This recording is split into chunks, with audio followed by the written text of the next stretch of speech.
I already started to take it apart, but essentially there's a little bit of tape on here. There's 2 screws and it starts to come apart.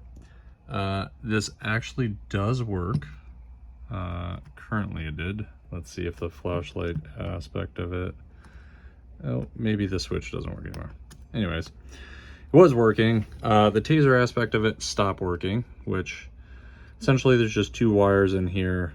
I don't even think it was soldered in. Literally when I started pulling it out, it looks like these 2 bare wires just came out. Trying not to shock myself, obviously. But there's an LED in there. Looks like some sort of capacitor. No, it looks like a resistor. Then there's like 2 bare wires, and there's the battery.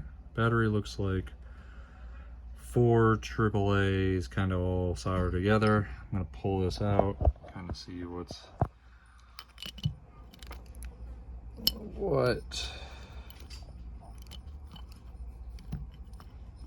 There it comes.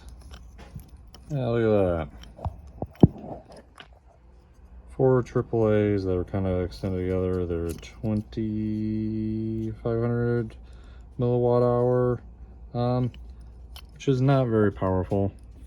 Interesting thing is when I get into the back here, oh, there the light goes. There it goes.